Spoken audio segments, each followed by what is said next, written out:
أعوذ بالله من الشيطان الرجيم.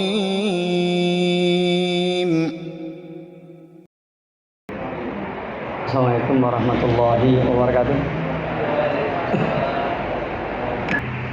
Jemaah sekalian yang semoga dirahmati oleh Allah Subhanahu wa taala. Alhamdulillah, syukur ala ni'amillah. Pada kesempatan ini kita dapat bermajlis di majlis ini yang semoga dirahmati oleh Allah Subhanahu wa taala. Salawat dan salam semoga terlimpah curahkan kepada Nabi kita yang mulia, Nabi Muhammad SAW, kepada keluarganya, kepada para sahabatnya, serta kepada pengikut yang setia sampai yaumil qiyamah. Jemaah sekalian rahimani wa rahimakumullah. Pembahasan kita pada malam ini saya sudah kirimkan PDF-nya. Tulisan ini ditulis oleh Ustaz Ahmad Ansori. Beliau adalah salah seorang pengajar di Ma'had Hamalatul Quran.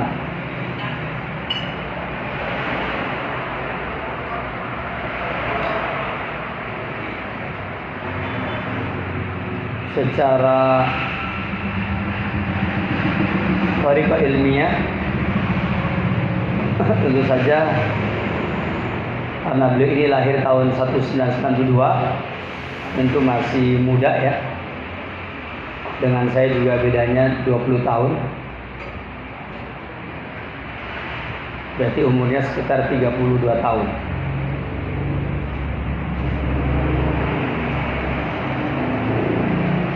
Sekitar 31 tahun ya. Lepas dari SMA ya, di Madrasah Aliyah Hamalatul Quran. Artinya beliau ini alumni dari Madrasah Aliyah Hamalatul Quran. Maka beliau kemudian melanjutkan pendidikannya di Universitas Islam Madinah.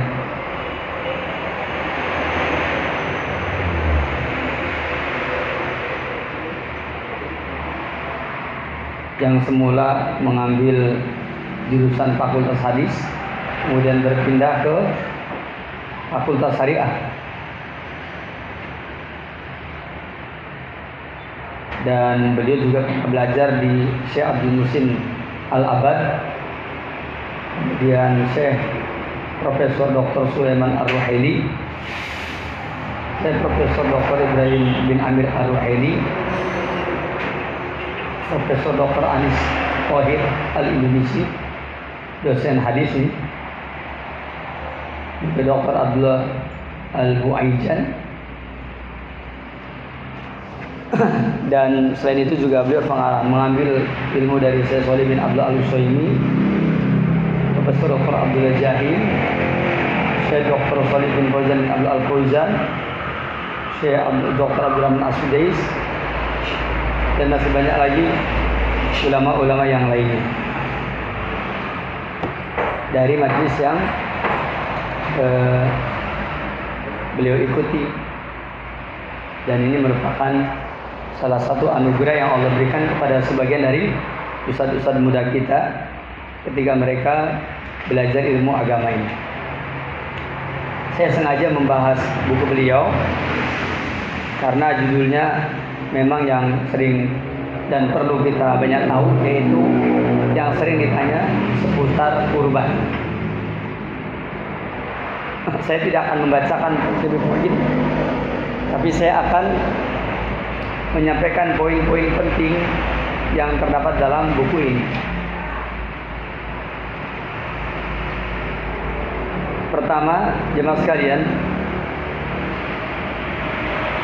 kita akan membahas terlebih dahulu tentang keutamaan 10 hari pertama dari bulan Dzulhijjah.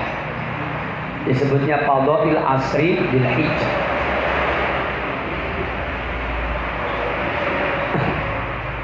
Ya, disebutnya yaitu Asrul Dzulhijjah, Fadhail Asri Dzulhijjah.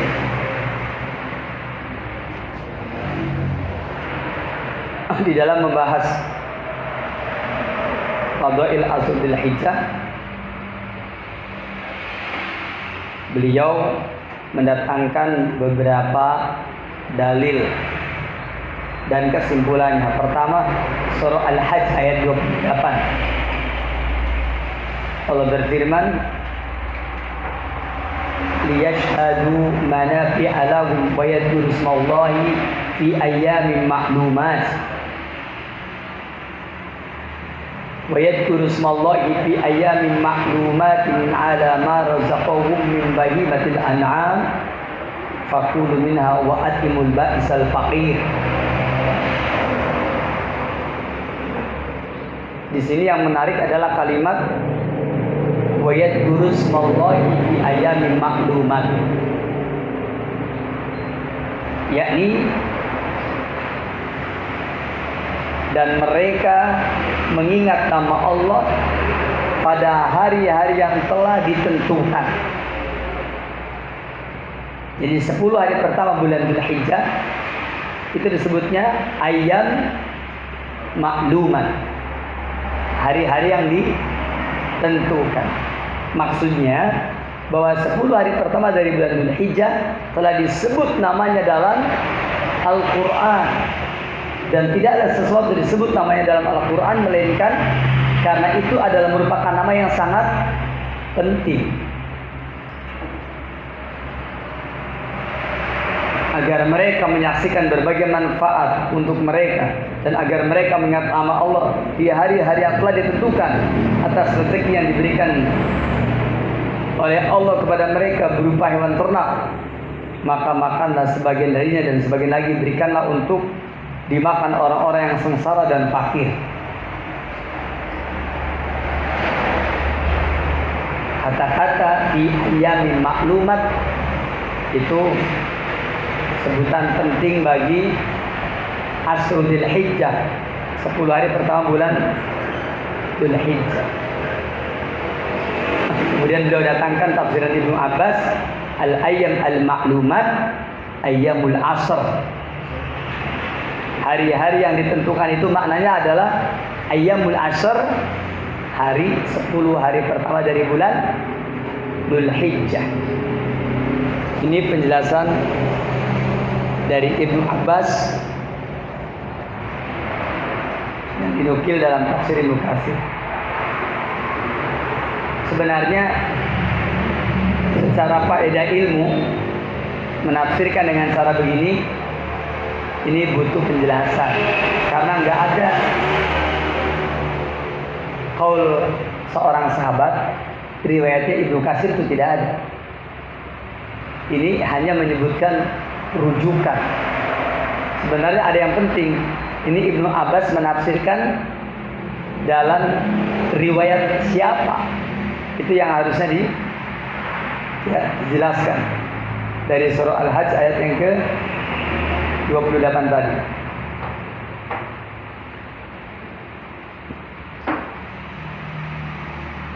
Jadi Ibnu Abbas ini ketika menafsirkan seperti itu riwayat siapa? Itu yang penting sebenarnya.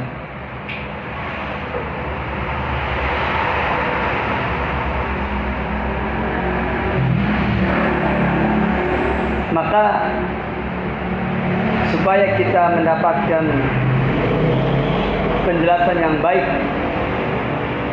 tentang makna tersebut, yaitu ketika menerangkan apa itu yang dimaksud dengan ayyam maklumat, mari kita perhatikan riwayat-riwayat yang akan saya bacakan tentang makna ayyam maklumat berdasarkan tafsir Ibnu Abbas. Dijelaskan di sini an Ibnu Abbas qala, dari Ibnu Abbas dia berkata, Asyru Dzulhijjah. Yang dimaksud dengan ayam maklumat itu adalah Asyru Dzulhijjah, yaitu 10 hari pertama dari bulan Dzulhijjah, akhiruha yaumun nahri. Yang terakhir adalah hari nahar, hari tanggal 10.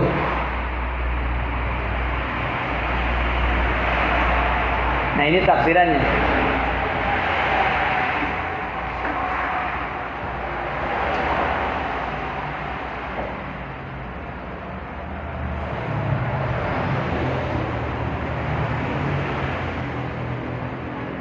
Jadi ketika menerangkan ayam maklumat, Ibnu Abbas radhiyallahu an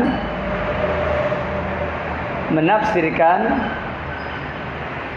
kata-kata ayam maklumat dengan tafsiran Asyru Dzulhijjah, 10 hari pertama dari bulan Dzulhijjah, akhiruha yaumun nahri.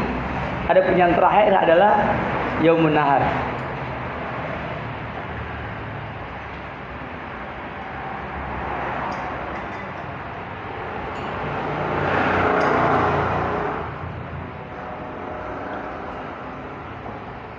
Dan ini ya diriwayatkan oleh Yahya bin Salam. Begitu pula diriwayatkan oleh Abu Bakar Al-Marwazi dalam kitab Al-Idain, yang disandarkan oleh Imam Suyuti kepada Abu Bakar Al-Marwazi.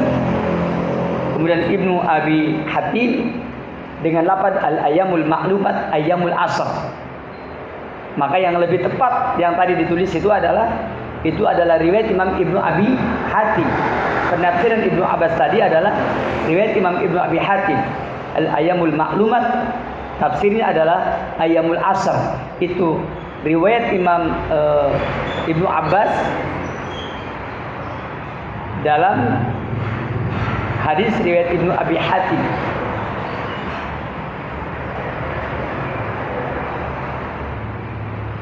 Selanjutnya, kemudian yang kedua,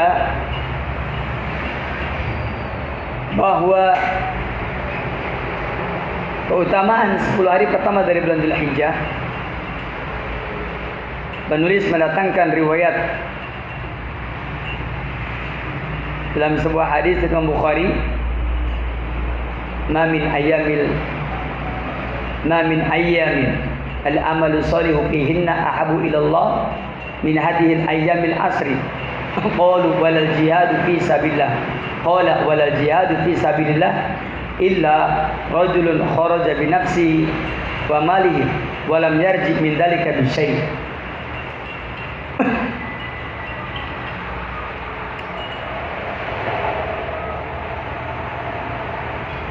Hadis ini sahih riwayat Imam Al-Bukhari.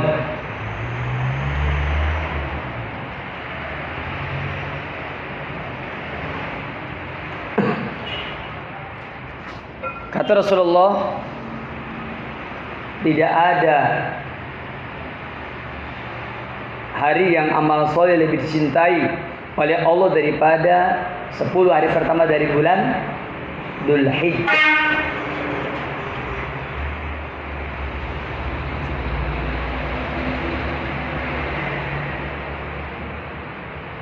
Kemudian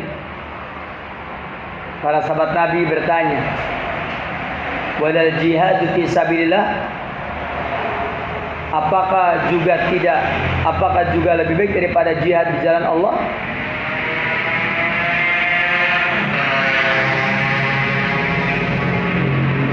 Qala walal jihad fi sabilillah, ya bahkan lebih baik daripada jihad di jalan Allah.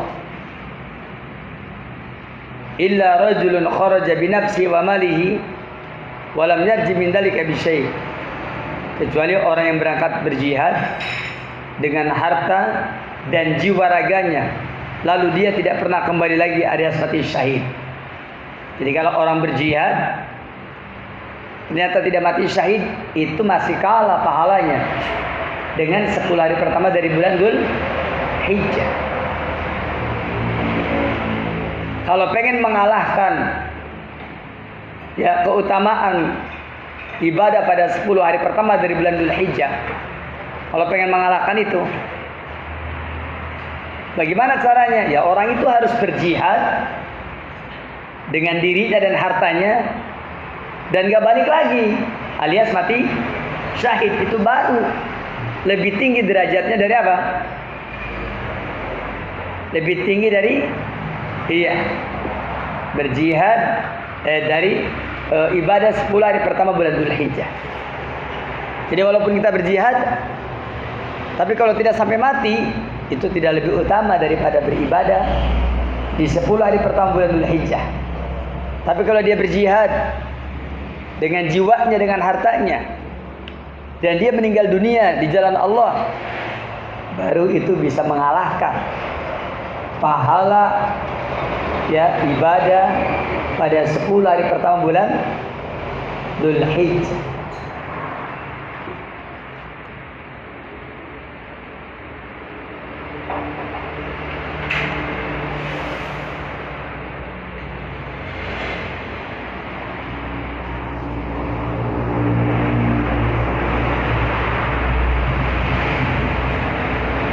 Adapun keutamaan yang lain adalah bahwa 10 hari pertama bulan Dzul Hijjah sebaik-baiknya hari dalam 1 tahun, sebagaimana disebutkan oleh hadis. Sehingga keutamaan 10 hari tersebut jauh lebih banyak daripada 10 hari terakhir Ramadan. Maksudnya waktu siangnya.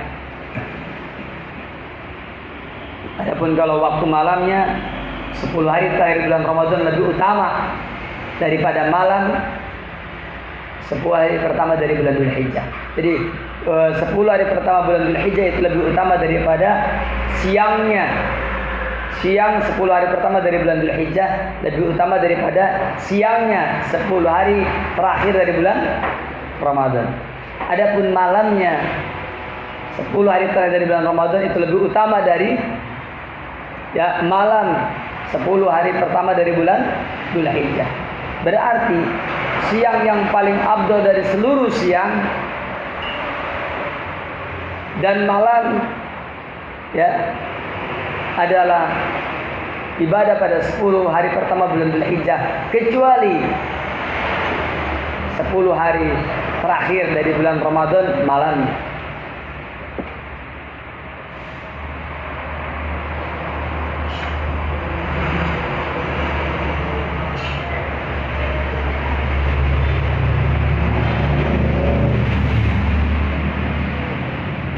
Maka disimpulkan bahwa siang 10 hari,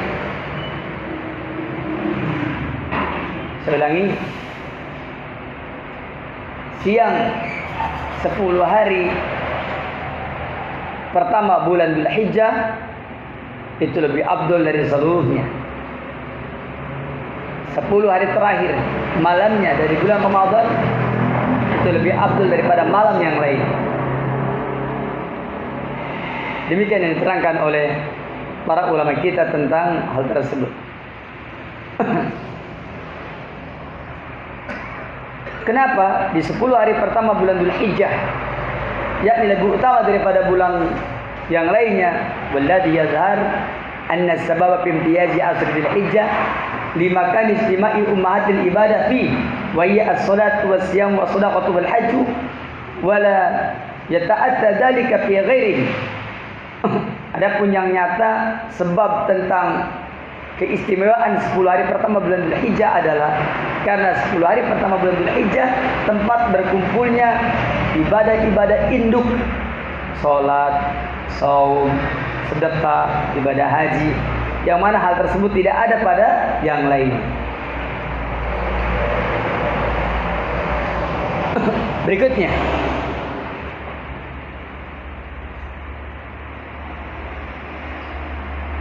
kemudian ketika kita berkurban, di mana sebaiknya kita berkurban?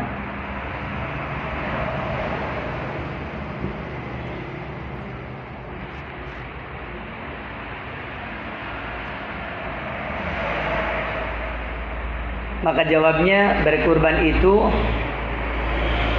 yang lebih utama adalah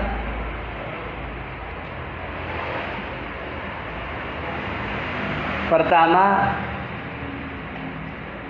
apabila negerinya sendiri sangat memerlukannya, maka tentu di negerinya sendiri jauh lebih utama. Adapun apabila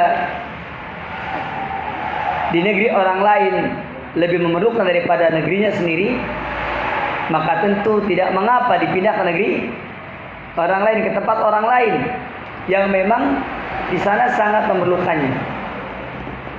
Oleh karena itu, para ulama menjelaskan semakin besar manfaat kurban, semakin besar pahala. Tentu saja yang baik adalah bahwa apabila kurban itu manfaatnya besar di negerinya sendiri, maka tentu di negerinya sendiri lebih utama, karena di sana akan menjadi syiar dakwah di tempat di mana dia tinggal. Karena berdakwah tentu saja lebih utama di tempatnya sendiri sebelum di tempat yang lain.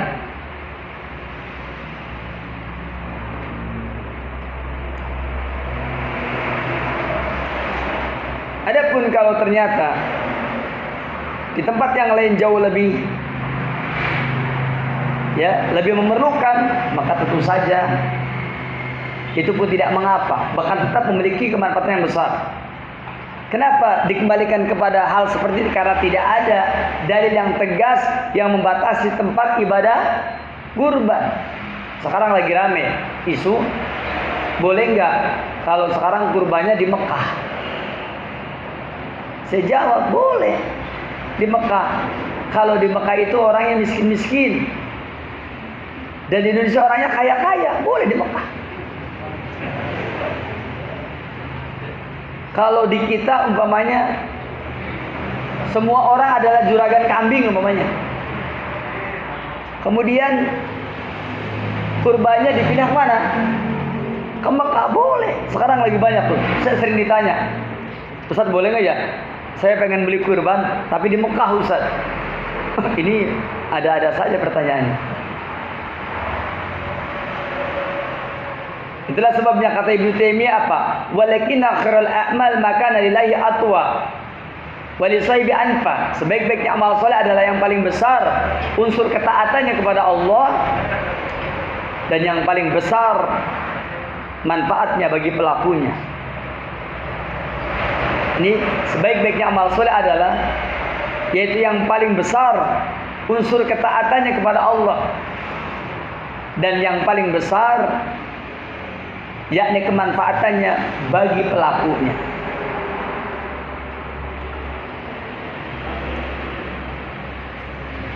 Asy-Syaikh Al-Alama Abdurrahman bin Nasir As-Sa'di beliau berkata dalam kitab Mandumah Qawaid Fiqhiyah ketika berbicara tentang karakteristik hukum agama Islam. Apa kata beliau? Ad-dinu mabniun 'alal masalih fi jalbiha wa dar'il qaba'i fa in tajahama adadul masalih yuqaddamul a'la minal masalih. Apa maknanya?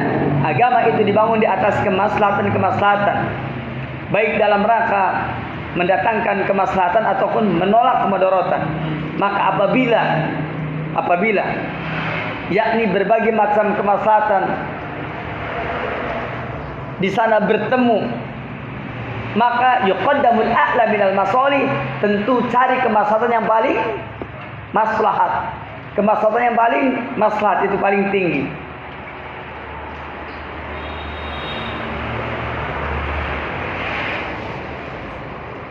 Oleh karena itulah ketika zakat saja boleh yakni dipindahkan ke tempat yang lain sebagaimana para ulama juga telah menjelaskan, dan zakat hukumnya wajib, apalagi kurban. Kalau zakat semua ulama sepakat wajib kan? Ada nggak ulama yang mengatakan zakat nggak wajib? Nggak ada, semua sepakat wajib. Boleh tidak dioperasikan ke tempat lain? Boleh. Kalau tempat itu lebih maslahat, itu zakat lah. Yang hukumnya apa? wajib. Apalagi kurban yang ulama tidak sepakat wajibnya. Ada yang mengatakan wajib, ada yang mengatakan sunnah, berarti tidak sepakat.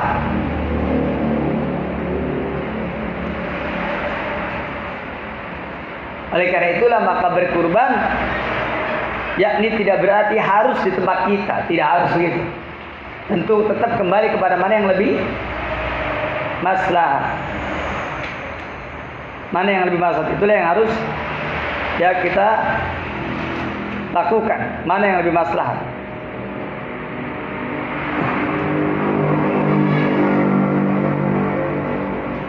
Syekh Abdullah bin Abdurrahman Al-Jibrin rahimahullah berkata, apa katanya? Yabdulu dabuha fil balad alladhi anta fi. Yang afdol menyembelih hewan kurban itu di tempat sendiri yang kamu tinggal di sana, tempat di mana kamu berdomisili. Litahduru dabaha, supaya kamu dapat menyaksikan, menghadiri ya proses penyembelihan. Batu samia alaiha, dan supaya kamu dapat mengucapkan bismillah ketika menyembelihnya. Batak pula, dan kamu bisa makan dari daging kurban. Kalau jauh kan enggak. Kalau jauh kamu tidak bisa menghadiri, kalau jauh kamu tidak bisa menyembelihnya, kalau jauh juga kamu tidak bisa memakannya. Batu dia, dan kamu juga tidak bisa ya waktu dia, dan supaya kamu bisa menghadiahkan. Fatatasaddaqu aslasan, dan supaya kamu bisa bersedekah dengan sepertiganya. Nah, itu manfaatnya kalau apa? Manfaatnya kalau penyembelihan tempat sendiri. Kamu bisa menghadiri, kamu juga bisa menyembelih sendiri, kamu juga bisa menyaksikan, kamu bisa membaca bismillah, Wallahu Akbar, kamu juga bisa makan dagingnya, kamu juga bisa memberikan hadiah kepada teman-teman kita yang kaya, kamu juga bisa bersedekah kepada teman-teman kita yang miskin umpamanya. Itu kelebihan kalau berkorban di tempat sendiri. Lakin in kana al-baladu ghaniyan, tapi kalau negerinya kaya, wala yujadu fihi fuqara, enggak ada orang yang fakir,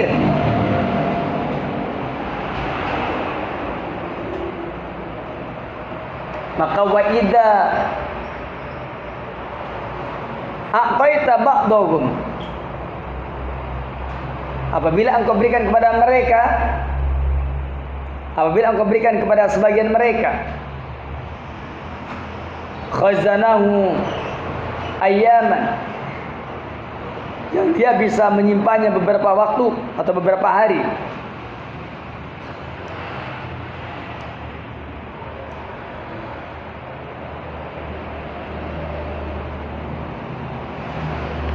waladaihim aluhum mutawafirah, dan mereka mempunyai daging-daging yang melimpah. Ladaihim al-luhum mutawaffiratu tiwali sana, mereka mempunyai daging-daging yang melimpah yang banyak di sepanjang tahun.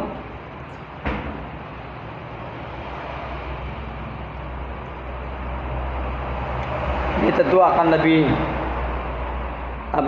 lebih menggembirakan karena dia punya stok barangnya. Jaza irsaluha liman yahtajuha, maka boleh mengirimkannya kepada orang yang membutuhkannya, minal biladil faqirah, ya, kepada negeri-negeri yang fakir.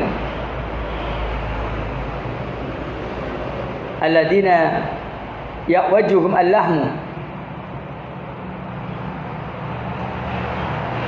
yaitu yang mana ya daerah tersebut kurang dari suplaian daging. Wala yujadu indahum illa nadhiran, tidak ada pada mereka kecuali jarang. Wala buddha min tahaqquqi dabi fi ayami dab, maka mesti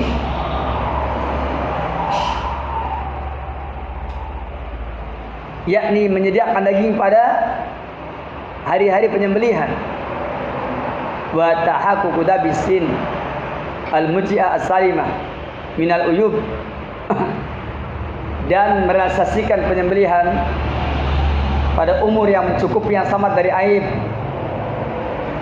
Kemudian wa tahaqququ amanati man yatawalla dzalika, dan juga terrealisasinya amanah ya orang yang mana orang tersebut telah mempercayakannya tentang hal tersebut. Wallahu a'lam. Ala kulli hal, dari penjelasan dari Syekh Abdul Rahman Al-Jibrin menjelaskan kepada kita bahwa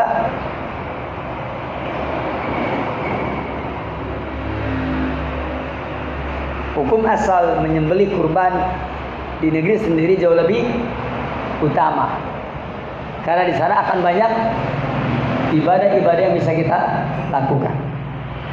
Walaupun tetap bahwa tentang persoalan kemanfaatan daging di tempat yang lain tentu apabila sangat membutuhkan maka hendaklah kita berkurban kepada mereka. Berikutnya tentang bagaimana hukum berkurban, sunnah atau wajib. Pendapat para ulama tentang masalah ini terbagi menjadi dua. Ada yang mengatakan sunnah muakkadah, dan ini adalah pendapat jumhur ulama dengan dalil dengan alasan Imam Muslim, idza ra'aitum hilala dzulhijjah, apabila kalian melihat hilal dzulhijjah, wa arada ahadukum an yudhiya, dan salah seorang di antara kamu ingin menyembelih kurban, falyumsik an sya'rihi wa adfarihi, maka hendaklah dia yaitu tidak mencukur rambutnya dan tidak memotong atau menggunting kukunya. Hadis ini sahih riwayat Imam Muslim, dan ini dalil tentang tidak wajibnya berkurban. Adapun sebagian ulama yang lain seperti Imam Al-Auza'i, Al-Lais, mazhab Imam Abu Hanifah berpendapat berkurban hukumnya wajib bagi yang mampu, dan ini pun juga dipegangi pendapat ini oleh ulama-ulama kontemporer seperti Imam Al-Albani dan yang lainnya. Berdasarkan riwayat Imam Ahmad dan Ibnu Majah, man wajada sa'atan, barang siapa yang mendapatkan keleluasaan, falam yudhi, lalu dia tidak berkurban, fala yaqrabana musallana, maka janganlah dekat-dekat musala kami. Penulis memandang bahwa dalil ini yaitu riwayat Imam Ahmad dan Ibnu Majah dianggap tidak kuat menurut pakar hadis, dan kemudian melimahkan riwayat ini karena di dalamnya terdapat perawi bernama Abdullah bin Ayyas yang dinilai sebagai perawi yang lemah.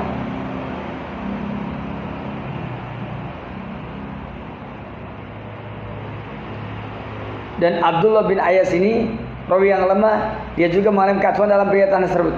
Kemudian beliau melanjutkan, Syekh Albani menilai hadis ini hasan dalam takhrij Mushkilah Al-Faqr, namun beliau keliru dalam penilaian tersebut. Demikian dalam Ta'liq Musnad Imam Ahmad. Tentu saja ini dikatakan keliru menurut ulama yang memandangnya keliru ya, karena sebagian ulama yang lain tidak demikian.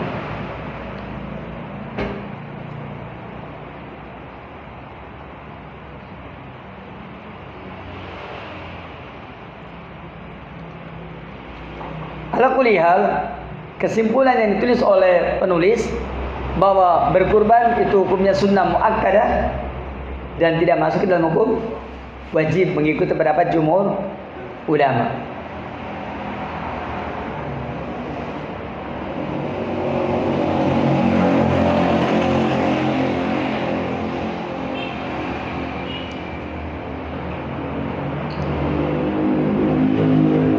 Saya ulangi lagi, berkenaan dengan hukum berkurban, para ulama kita berbeda pendapat. Ada yang mengatakan sunnah muakkadah, dan ada yang mengatakan wajib bagi yang mampu. Dan perbedaan pendapat ini terus sangat banyak. Ya, apakah ini wajib, apakah sunnah muakkadah? Dan penulis beliau lebih cenderung kepada pendapat yang mengatakan sunnah muakkadah. Ada beberapa riwayat yang beliau datangkan yang intinya demikian. Namun saya katakan bahwa Adapun ulama yang lain menyatakan hukumnya wajib.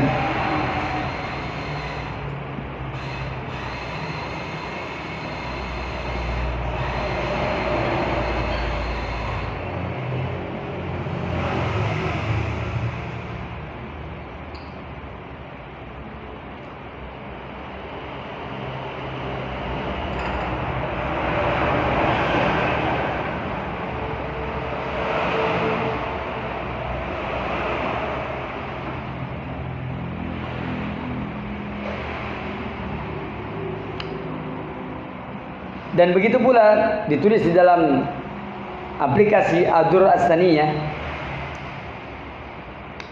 ketika menjelaskan tentang masru'iyatul udhiyah, disyariatkannya berkurban. Kata beliau, al-udhiyatu masru'ah. Berkurban itu disyariatkan. Wa dalil minal ijma', dalilnya adalah ijma'. Ijma' ulama tentang disyariatkannya berkurban. Namun ikhtilaf apakah disyariat ini wajib atau sunnah. Tentang masru'ahnya sepakat. Naqal al-ijma' ala masru'iyatnya Ibnu Qudamah wa Ibnu Daqiq al-Id wa Ibnu Hajar wa Syaukani. Imam Ibnu Qudamah, Imam Ibnu Daqiq al-Id, Imam Ibnu Hajar dan Imam Syaukani sepakat tentang ijma'nya. Ya, ijma' tentang disyariatkannya sepakat.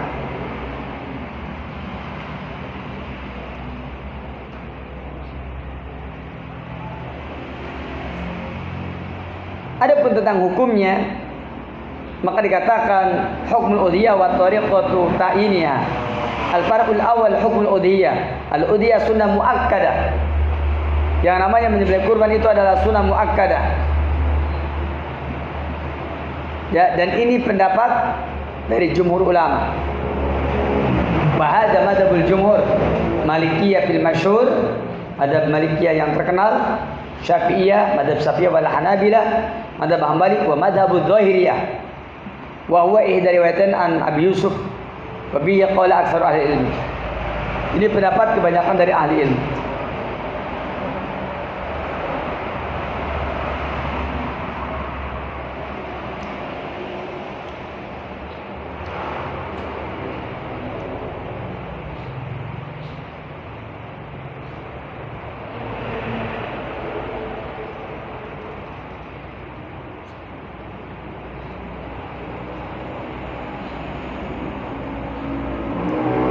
Dari penjelasan ini maka dalam aplikasi Ad-Durr As-Saniyah juga diterangkan bahwa menyembelih kurban itu hukumnya sunnah berdasarkan jumhur ulama.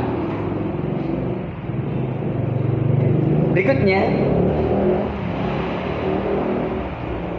kemudian bacaan saat menyembelih kurban. Bacaan yang disunahkan saat menyembelih kurban adalah dengan mengucapkan bismillahi wallahu akbar. Allahumma hada minka walaka. Hada anni. Allahumma taqabbal min fulan wa ali fulan. Bismillah dengan menyebut nama Allah, ini bacaannya. Kayaknya antum kalau suruh baca begini panjang ya.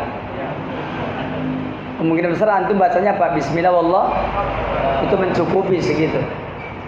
Kalau antum bacanya bismillah akbar itu cukup. Tapi kalau antum ditambahkan Allahumma hada minka walaka, ya Allah, hada hewan kurban ini minka, datang dari engkau ya Allah, walaka, dan sekarang untuk engkau. Itu dalil bahwa seharusnya kita jangan apa? Jangan malas untuk berkurban. Hada minka walaka kok.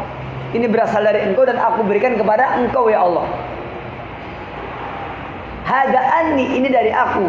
Allahumma ya Allah taqabbal min fulan wa ali fulan. Ya Allah, terimalah dari fulan dan keluarga fulan.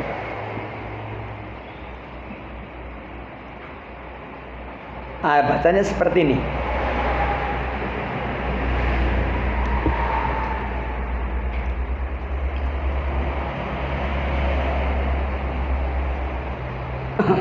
Ada pun yang wajib dibaca, yaitu mengucapkan bismillahnya. Itu wajib dibaca. Ada pun yang selebihnya itu hukumnya apa? sunnah. Sebagaimana kata saya Muhammad bin Shalih Al-Utsaimin, beliau mengatakan bal wajib min hadza huwa at-tasmiyah. Yang wajib adalah membaca bismillahnya. Wa ma zada ala dzalika fa huwa mustahabun. Adapun yang selebihnya adalah sunnah wa laysa biwajib, dan hukumnya tidak wajib. Dalam hadis Bukhari Muslim dari Anas bin Malik, beliau berkata, doa Nabi sallallahu alaihi wasallam bi kabsaini amlahaini aqranaini. Nabi SAW beliau pernah menyembelih dua kambing kurban yang bertanduk. Kabsaini, kambing gibas. Amlahaini, ya,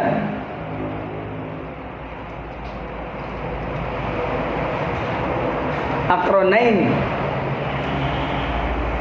Amlahaini yang warnanya putih bercampur hitam. Amlahaini seluruh, ya, bulunya putih, yang hitam pada moncongnya, yang hitam pada matanya, yang hitam pada kakinya yang 4. Itulah kambing yang disembelih oleh Rasulullah SAW. Amlahaini, aqranaini dabahuma. Maka Rasul menyembelih keduanya biyadi dengan tangannya. Ini dalil bahwa apabila kurban negeri sendiri maka tentu bisa menyembelih dengan tangannya. Kemudian bersama membaca bismillah, berkabar, bertakbir, Allahu Akbar, wabadu arijlah wala sifahima, dan meletakkan kakinya yaitu pada leher kambing sembelihannya. Lihat, beliau letakkan kaki beliau pada leher kambing sembelihannya.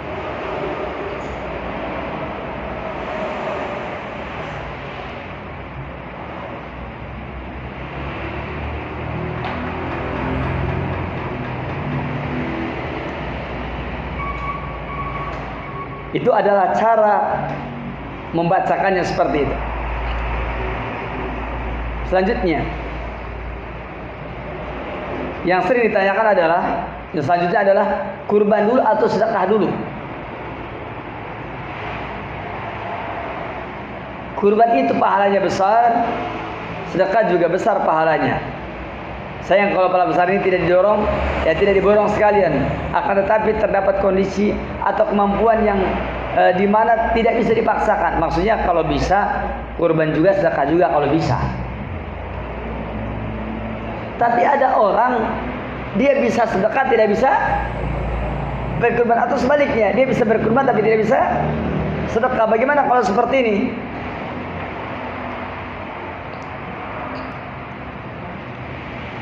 Maka para ulama kita menjelaskan, pertama al-jam'u aula tarjih.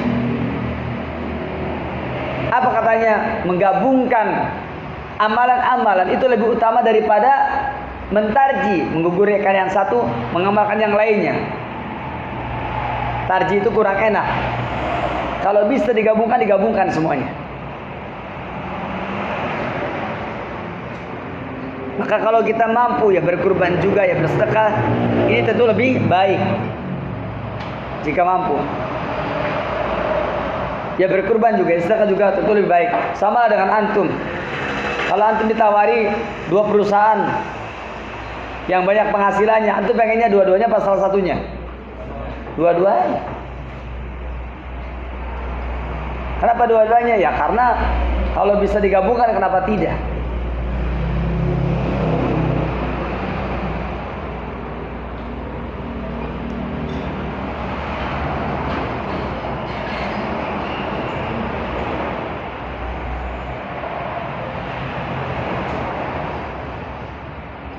Karena Allah pun berfirman, fastabiqul khairat, berlomba-lomba dalam kebaikan. Demikian dalam surah Al-Baqarah 148. Kemudian dalam surah Al-Mu'minun 1 Allah berfirman, laha sabiqun. Maka kepada kebaikan, sabiqun, mereka berlomba-lomba.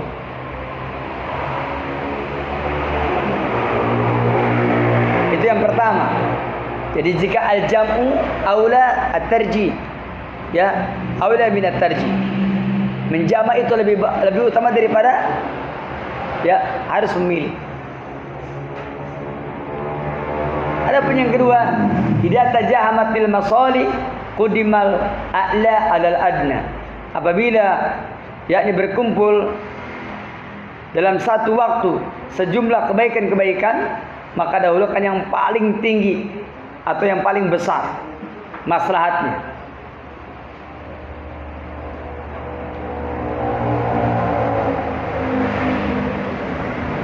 Maka ketika memang kita tidak mampu menggabungkan, maka pakailah kaidah yang kedua. Kalau kita mampu menggabungkan, maka pakailah kaidah yang pertama. Kaidah yang pertama itu apa? Yaitu al-jam'u aula tarjih. Adapun kaidah yang kedua, ini ketika tidak mampu menggabungkan. Apa itu? Idza tajahamatil masalih qudimat a'la ala adna. Kalau kebaikan-kebaikan itu berkumpul, maka dahulukan yang lebih tertinggi, yang paling tinggi kemaslahatannya.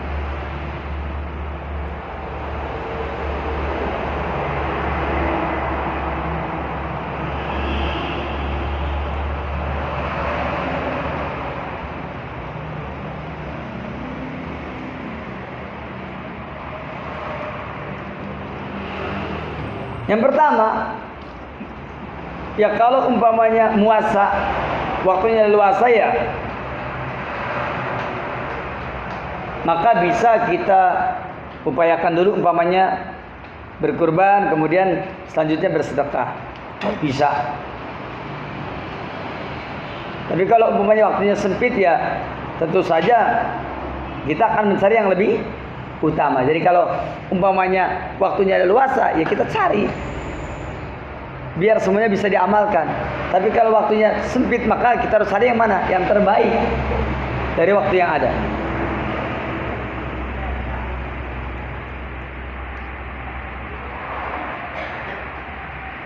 Ala kulli hal, begitulah caranya ketika kita ingin berkurban terus juga ingin bersedekah.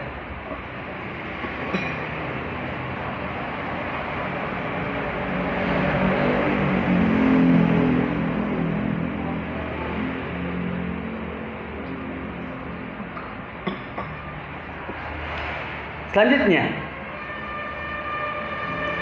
ada lagi masalah yang biasa ditanyakan, yaitu apa? Tentang kurban bergilir. Apakah bisa kurban dengan bergilir?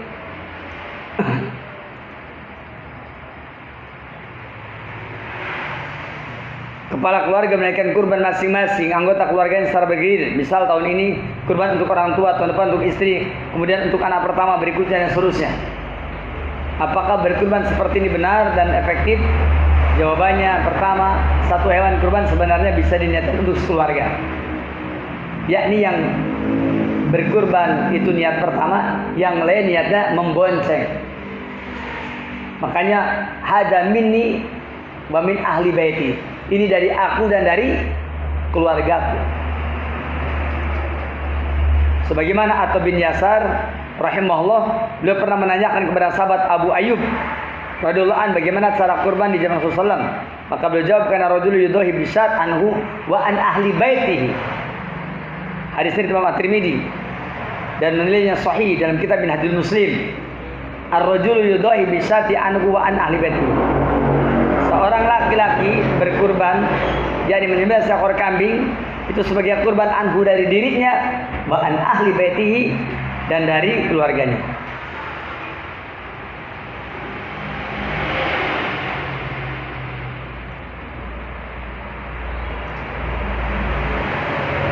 Jadi satu ekor kurban pahalanya bisa sekaligus kita niatkan untuk keluarga kita tanpa mengurangi pahala pengkurban sedikit pun, sehingga tidak perlu ya menggilirkan kurban keluarga satu persatu.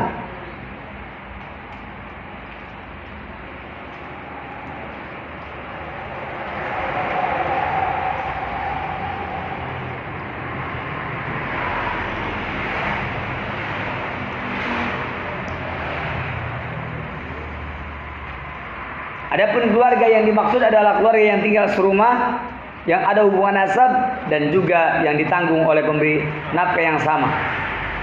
Ini menurut pendapat Imam Malik.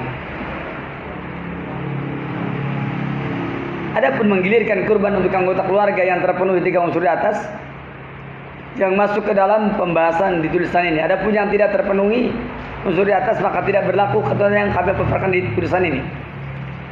Artinya bahwa keluarga pun dapat tercakup tadi apabila tinggalnya serumah, yang keduanya ada hubungan nasab, yang ketiganya ditanggung oleh pemberi nafkah yang sama.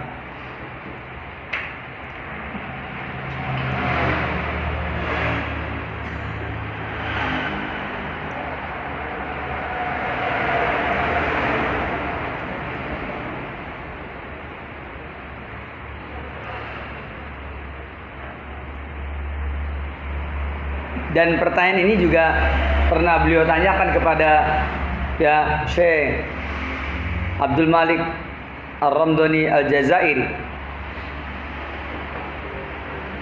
Maka Syekh Abdul Malik kemudian memberikan jawaban,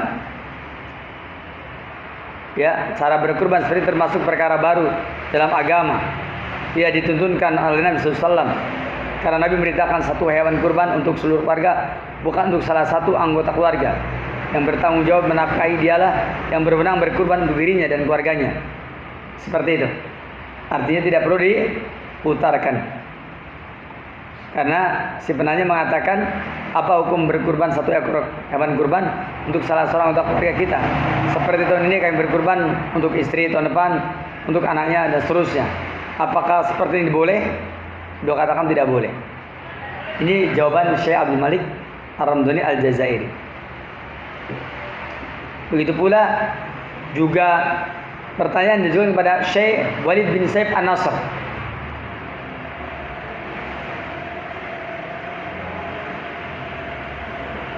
Maka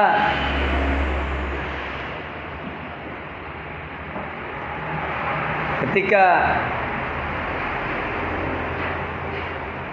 bertanya masalah ini,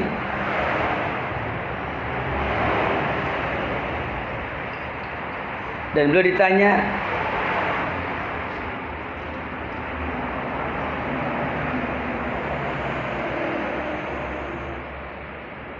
apa jawaban dari Syekh Walid bin Saif An-Nasr? Beliau mengatakan bahwa ini termasuk perkara bid'ah dalam Sahih Ibnu Majah, hadis nomor 2533 dari Mikhnaf bin Sulaim. Beliau berkata, kami pernah wukuf bersama Rasulullah SAW di padang Arafah. Lalu Rasulullah berkata, kata Nabi, baik sekalian manusia, sungguhnya atas satu keluarga di setiap tahunnya cukup dari hewan kurban. Artinya satu untuk satu keluarga.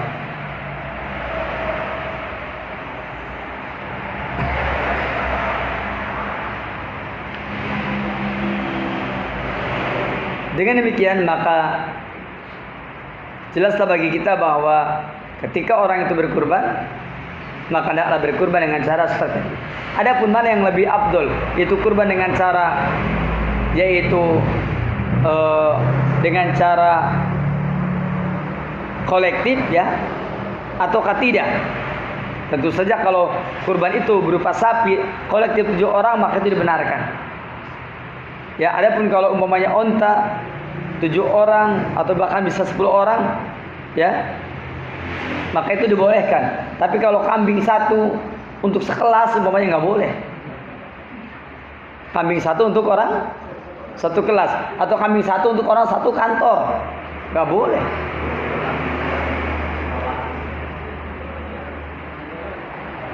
Itu tidak dibenarkan.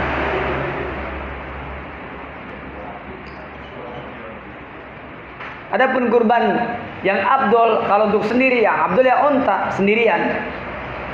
Di bawah onta ya sapi sendirian. Di bawah sapi ya kambing sendirian, itu yang afdol. Dengan urutan seperti tadi.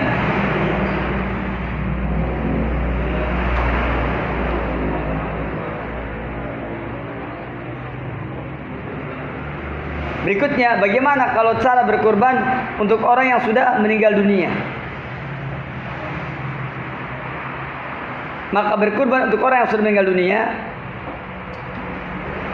dijelaskan, berkurban khusus hanya untuk orang yang sudah meninggal dunia. Ini tidak ada dari Nabi SAW yang menerangkan bahwa beliau berkurban untuk salah satu kerabat beliau yang sudah meninggal secara khusus. Tapi kalau yang meninggal dunia dibonceng kepada yang masih hidup, boleh. Beliau tidak pernah berkurban untuk anak-anak beliau yang meninggal di masa beliau hidup. Beliau juga memiliki 3 putri yang sudah berkeluarga dan 3 cucu. Beliau juga tidak berkurban untuk istri beliau Khadijah. Padahal Khadijah radhiyallahu anha adalah istri yang paling beliau cintai. Tidak pula untuk Hamzah, paman beliau, padahal Hamzah adalah keluarga beliau yang paling dimuliakan di mata beliau. Andai kata hal ini disyariatkan, tentu saja Rasulullah SAW mensyariatkan pada umatnya bisa melalui sabdanya, perbuatannya atau persudahannya. Demikian dalam Mazmum Tawasai Ibnu Utsaimin.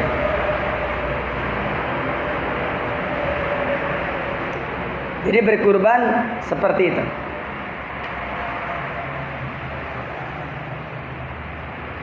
Tidak boleh dikhususkan untuk orang sudah mati. Bahkan Syaikhul mengatakan kalaupun dikhususkan orang sudah mati bisa, tapi syaratnya kalau wasiat. Kalau wasiat boleh, itu namanya menunaikan wasiat. Ada orang sebelum meninggalnya berwasiat, nanti tolong tahun ini saya dikurbani. Dia meninggal dunia, itu wasiat. Maka itu dibolehkan.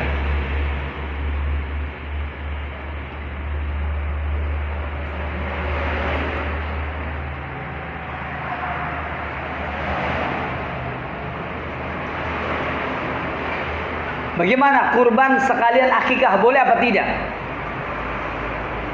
Menggabungkan dua niat dalam satu ibadah, itu istilahnya at-tasrik bin niyah.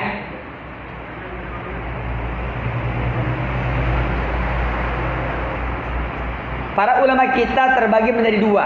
Ada yang berpendapat tidak boleh dan tidak sah, dan ada yang mengatakan ini boleh dan sah. Ya, ada yang mengatakan tidak boleh, ada yang mengatakan boleh.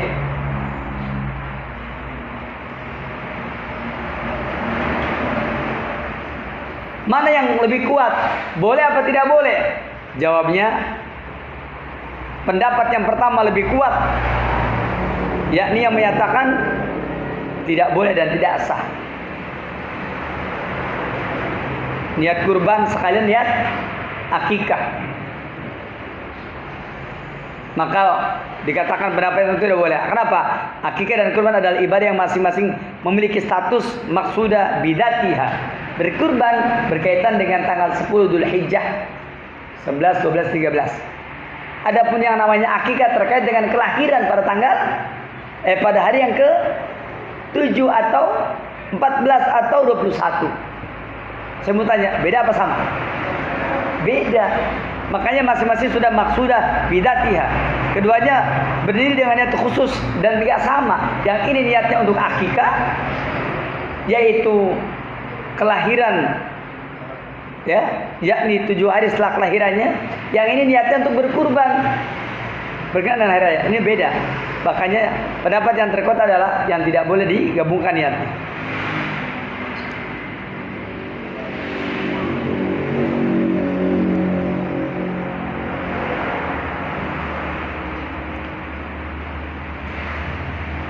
Berikutnya, bagaimana hukum mengkonversi kurban menjadi dana? Contohnya waktu pandemi Covid-19, ya. Kemudian muncul wacana konversi dana kurban menjadi dana sedekah untuk membantu masyarakat yang terkena pandemi. Ini kurban kok diganti jadi duit. Karena untuk apa? Untuk, ya, menanggulangi pandemi. Maka tentu jawabnya kurban lebih utama daripada sedekah. Kenapa dia paling utama? Ya karena itu kan waktu, ya, atau musimnya musim sedang kurban. Makanya kata Ibnu Taimiyah, wal udhiyatu wal aqiqatu wal hajju, sama ini tiga-tiganya. Udhiyah bagi orang yang melaksanakan ibadah kurban di 10 hari di tanggal 10, 11, 12, 13 di bulan Dzulhijjah bagi yang tidak ibadah haji. Wal aqiqatu, adapun akikah, menyembelih hewan pada hari yang ke-7 dari kelahiran, ke-14 atau ke-21. Wal hajju, yaitu menyembelih untuk mereka yang ibadah haji. Afdalu, itu lebih utama, minas shadaqati, dari sedekah, bi thamaniha,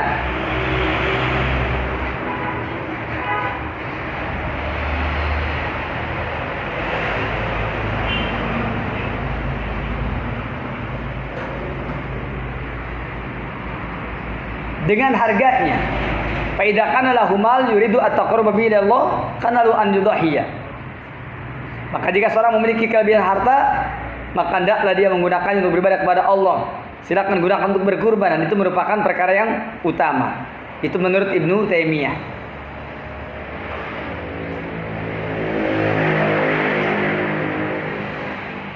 Bagaimana kalau ada begini? Ada orang bersedekah, tapi sedekah pada saat itu umpamanya kambing itu harganya 2,5 juta.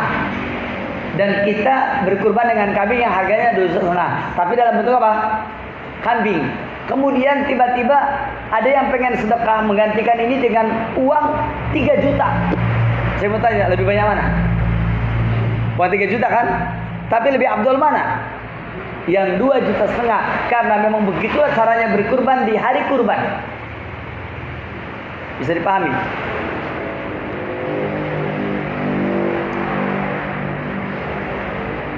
Dan ibadah kurban tentu saja terbatas waktunya, sedangkan sedekah waktunya leluasa. Serta mayoritas ulama berkata dana kurban tidak boleh dikonversi menjadi dana sedekah. Makanya kita tidak boleh bersedekah ya sebagai pengganti dari kurban dalam bentuk rupiah atau yang sejenis, yang bukan terkait dengan hewan kurban.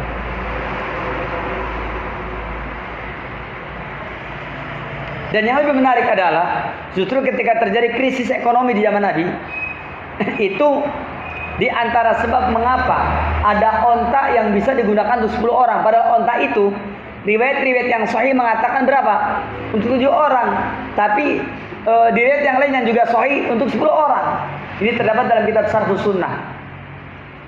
Dan ternyata ketika satu onta untuk 10 orang itu karena apa? Karena masa itu para sahabat Nabi dalam keadaan paceklik, atau yang keduanya, atau karena ontanya jarang. Ketika binatang itu jarang, sementara yang mau berkorban banyak, maka onta yang semula untuk 7 orang bisa sampai 10 orang. Dan kenapa ketika itu tidak disuruh sedekah saja? Padahal mereka sedang dalam keadaan kemiskinan. Kenapa tidak suruh sedekah aja, jangan pakai onta? Itu dalil bahwa di zaman berkurban, maka berkurban itu lebih utama. Makanya kata saya Dr. Mustafa Al-Adawi, bahwasanya orang melakukan amal soleh apapun itu apabila tepat dengan waktunya itu yang afdol. Contoh, baca Quran dengan zikir lebih utama mana? Baca Quran. Tapi kalau ba'da asar yang afdol itu ya zikir sore, bukan baca Quran. Kalau ba'da subuh yang afdol itu adalah apa? Zikir pagi, bukan apa?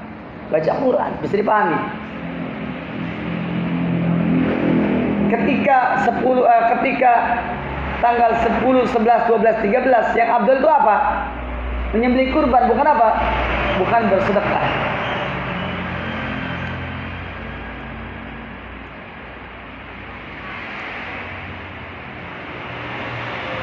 Selanjutnya, boleh tidak berkurban dengan kambing betina? Jawabnya boleh. Berkurban dengan kambing betina boleh.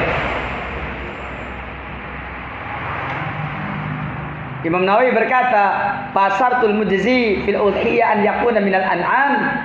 Adapun syarat sah kurban itu adalah hewan kurban yang termasuk al-an'am, binatang ternak, yaitu al-ibil wal baqar wal ghanam, yaitu onta, sapi ataupun kambing. Wasawaun adzakar wal unsa min jami'i dzalik. Baik jantan maupun betina dari semua jenis binatang tersebut. Lihat kata Imam Nawawi, ulama nomor 1 mazhab Syafi'i, mengatakan boleh berkurban dengan onta, apa tadi? Sapi dan kambing, apakah jantan maupun betina. Wala khilafa fi syai'in min hada indana. Tidak ada perbedaan pendapat terkait ini dalam mazhab Syafi'i. Demikian dalam kitab Majmu' Syarah Muhaddats.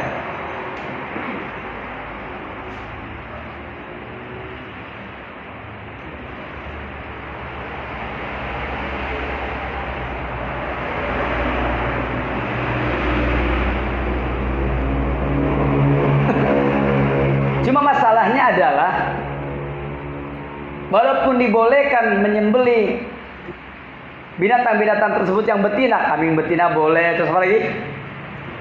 Sapi boleh yang betina, terus apa lagi? Onta yang betina boleh. Tetapi karena di kita ada undang-undangnya, Undang-Undang Nomor 41 Tahun 2014 tentang Peternakan dan Kesehatan Hewan, pasal 18 ayat disebutkan setiap orang dilarang menyembelih ternak ruminansia kecil betina produktif atau ternak ruminansia besar betina produktif. Tuh, kan itu masalahnya. Ada undang-undangnya. Sehingga sebaiknya kita tetap menyembelih binatangnya apa? Jantan, walaupun secara dalil apa? Boleh. Tapi ada undang-undang yang melarang kita ya menyembelih ternak ruminansia kecil betina produktif atau ternak ruminansia besar betina produktif. Itu masalahnya. Maka tentu yang afdol ya kita yang jantan, bukan yang betina.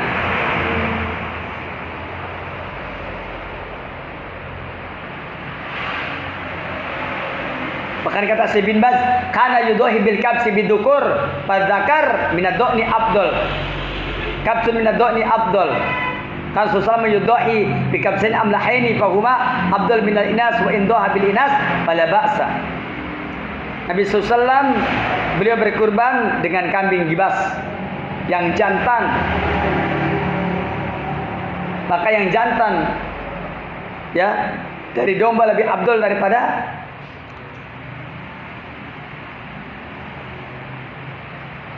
kambing, dan juga kambing gibas yang jantan lebih utama daripada yang betina. Nabi SAW beliau pernah menyembelih berkurban dengan 2 kambing gibas yang amlahaini, yang warnanya putih campur hitam. Maka dikatakan fahuma afdal minal inas, maka semua itu lebih utama daripada yang betina. Wa indaha bil inas fala ba'sa, tetapi tidak mengapa kalau dia menyembelih yang betina. Jadi yang betina itu cukup bagi yang darurat saja.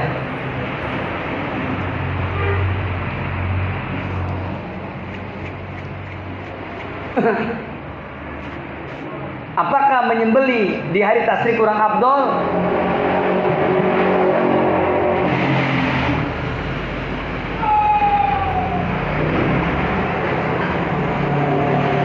Jawabnya, sebenarnya tanggal 10, 11, 12, 13 itu semuanya disebut ayamun nahar.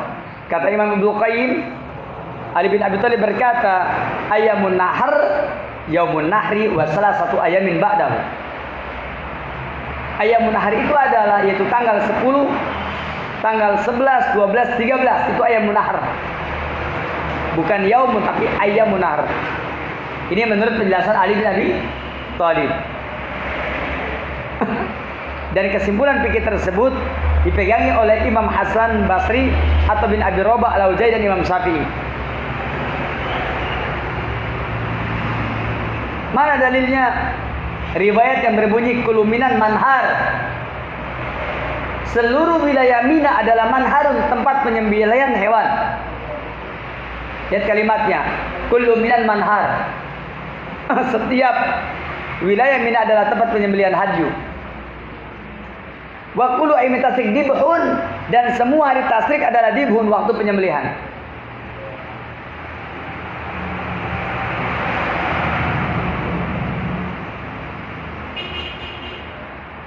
Namun kalau ditanya bahwasanya manakah yang lebih afdol, ya pasti tanggal 10. Kenapa? Karena tentu itu lebih menyegerakan beramal soleh. Sedangkan Allah berfirman fastabiqul khairat, berubah dalam kebaikan. Allah juga berfirman dalam surah Ali Imran ayat 133, wasari'u ila magfiratin min rabbikum wa jannatin arduha samawati wal ardu u'iddat lil muttaqin. Bersegeralah kalian mencari ampunan dari Tuhan kalian dan dapatkanlah surga yang luasnya seluas langit dan bumi yang disediakan bagi orang bertakwa. Bahkan Allah berfirman, "Fasholli li rabbika wanhar." Maka salatlah karena Rabbmu. Di antara tafsiran fasholli rabbika wanhar, fasholli rabbika fasholli salata Idul Adha. Wanhar dan berkurban, dan itu berkurban setelah menyelesaikan salat Idul Adha, maka itu adalah waktu yang afdal.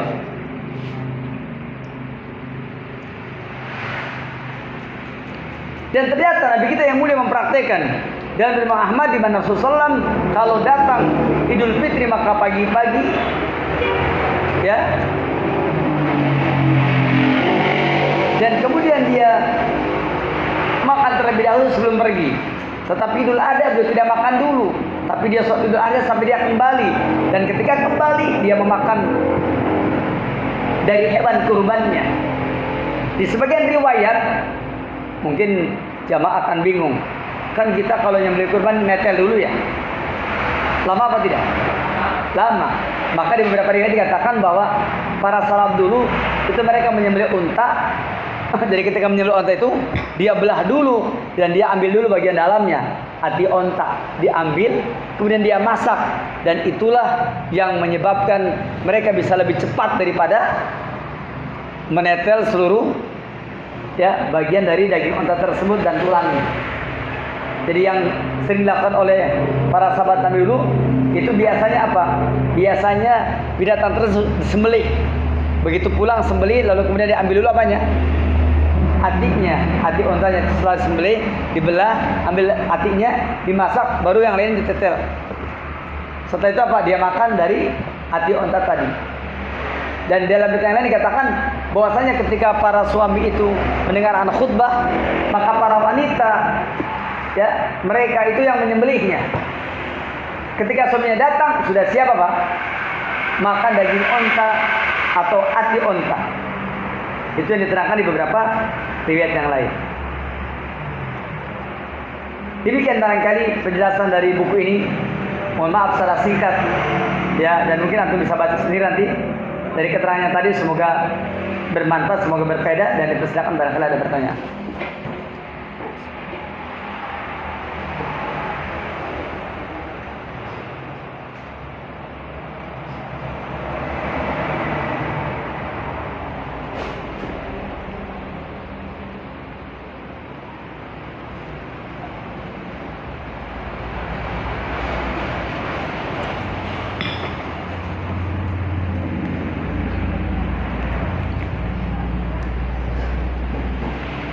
Bismillah.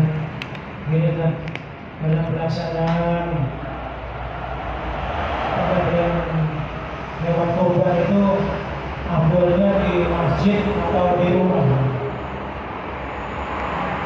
Saya berkaitan penyembelihan hewan kurban itu di tanah lapang bekas dilaksanakannya sholat Idul Adha, itu yang afdol. Jadi kalau kita baca beberapa riwayat Nabi kita yang mulia, beliau melaksanakan penyembelihan itu di tanah lapang. Setelah beres apa? Setelah beres sholat, maka kemudian menyembelihnya. Menyembelihnya di tempat di mana beliau melaksanakan sholat Id di tempat tersebut. Setelah beres penyembelihan, ya, maka kemudian dia memakan daging. Seperti itu barangkali ya. Wallahu ta'ala a'lam. Ada lagi kan? Iya. Dalam pemilihan ini bagaimana dengan pelaku hewan penyembelihan hewan kurban ini yang menyembelih itu ahlul bid'ah atau pelaku bid'ah, dan kemudian akidahnya yang telah menyimpang itu bagaimana Pak Ustaz? Sepanjang menyembelih itu yang manusianya yang sepanjang dia tidak batal keislamannya tetap sah. Sepanjang tidak batal keislamannya maka tetap sah. Seperti itu. Kecuali kalau dia batal keislamannya. Bahkan orang yang bukan muslim pun juga sah kalau dia ahlul kitab. Kenapa demikian? Karena Allah tabaraka wa taala ya membolehkan memakan sembelihan dari ahlul kitab.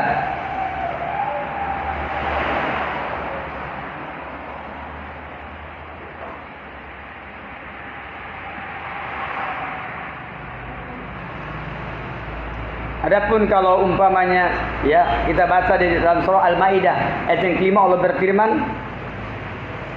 Al-yawma uhilla lakumut thayyibat, pada hari di mana dihalalkan bagi kalian at-thayyibat, perkara-perkara yang baik. Wa ta'amul ladina utul kitaba hilul lakum, makanan ahlul kitab itu halal bagi kalian. Kata-kata wa ta'amul ladina utul kitaba hilul lakum termasuk dalamnya adalah sembelihan ahlul kitab. Kata-kata wa ta'amul ladina utul kitaba hilul lakum dan makanan ahli kitab itu halal bagi kamu, di antara tafsirnya adalah yaitu sembelihan ahlul kitab halal bagi kamu. Jadi sembelihan seorang muslim yang tidak batal keislamannya maka halal bagi kamu.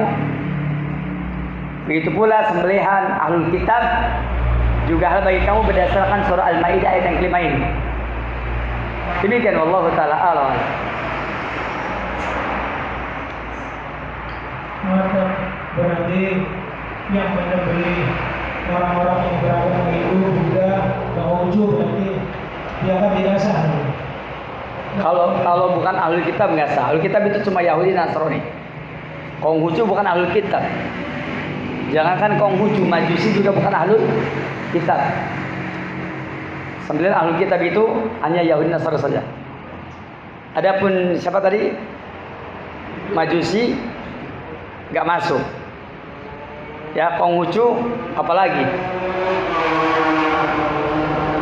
Kecuali dalam persoalan jizyah, pajak kepala. Hukum asal ahlul kitab Yahudi Nasrani. Adapun Majusi awalnya nggak masuk, tapi kemudian karena ada dalil yang menunjukkan diambilnya jizyah, pajak kepala bagi orang Majusi, maka itu dikecualikan. Padahal dia kafirnya bukan kafir kitab, kafir musyrik.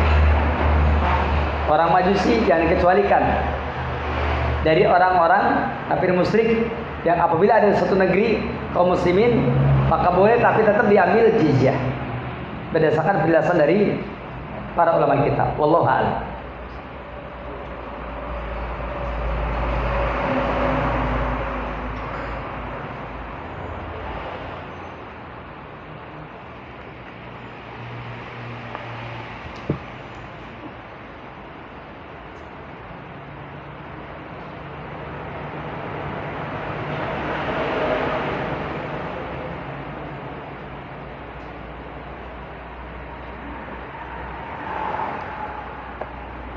Cuma sekalian sengaja saya pakai buku berbahasa Indonesia. Mungkin PDF-nya bisa antum baca sendiri. Mungkin lebih manfaat.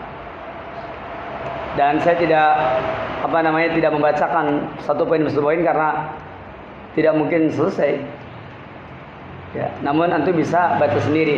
Mungkin nanti lain waktu mudah-mudahan saya bisa nge-share PDF yang berbahasa Indonesia, dan saya sengaja di beberapa majelis ya dengan PDF berbahasa Indonesia ada anjuran dari sebagian ustadz kibar bahwa ketika engkau mengajarkan di tengah-tengah masyarakat, ya mungkin ada baiknya kalau mengalami kesulitan yang berbahasa Arab mendingan yang berbahasa Indonesia. Yang penting eksistensinya atau hakikatnya atau esensinya bisa diserap, itu yang pertama. Yang keduanya, saya juga sudah meminta izin ke beberapa teman-teman yang suka bikin PDF, ada juga teman-teman yang rajin bikin PDF. Saya sudah minta izin kepada mereka satu demi satu untuk minta mengajarkan PDF mereka. Dan kemarin juga ada yang memberikan buku tulisan mereka dan juga PDF-nya. Alhamdulillah saya sudah dapatkan, dan saya juga minta izin kepada teman-teman dai yang lain yang juga suka bikin PDF. Yang mereka punya waktu, yang mereka memang meluangkan waktu untuk membuat banyak PDF berbahasa Indonesia.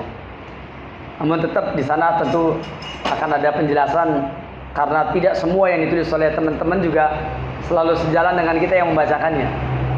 Tapi tidak ada masalah, yang penting kita menyampaikan isi PDF-nya begitu. Kemudian kalaupun ada yang berbeda pandangan, nggak ada masalah. Tentu ada al-ifadah wal istifadah. Ada faedah ilmu yang bisa kita berikan, dan juga ada faedah yang bisa kita ambil dari tulisan-tulisan teman-teman kita dari kalangan duat. Saya kira cukup, insya Allah. Ya, sampai berjumpa lagi di bulan depan. dengan PDF berikutnya insyaallah taala. Mudah-mudahan bermanfaat, berfaedah.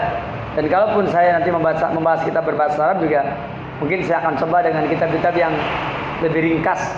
Karena sekarang ini banyak bertebaran PDF di mana-mana. Tapi ya tentu saja kalau kita bahas ya dengan pembahasan ilmiah, nanti ketika antum tidak paham juga bisa ditanyakan di majelis. Termasuk yang sekarang sudah saya bagikan, mungkin ini setelah dibaca di rumah kayaknya banyak pertanyaan, tinggal itu saya bertanya. Nanti bulan depan kita bahas kembali insyaallah taala. Tapi yang jelas bulan depan sudah bukan waktu kurban lagi, ya waktunya antum berkorban begitu, bukan berkurban. Karena berkurbannya kayaknya udah kelewat, ya. Karena Idul Adhanya tanggal berapa? Hah? Tanggal 10 Dzulhijjah ya, begitu. Insyaallah taala Idul Adha kita tanggal 10 Dzulhijjah. Demikian barangkali ya. Kita akhiri majelis ini. Subhanaka Allahumma bihamdik asyhadu an la ilaha illa anta astaghfiruka wa atubu ilaik. Assalamualaikum warahmatullahi wabarakatuh.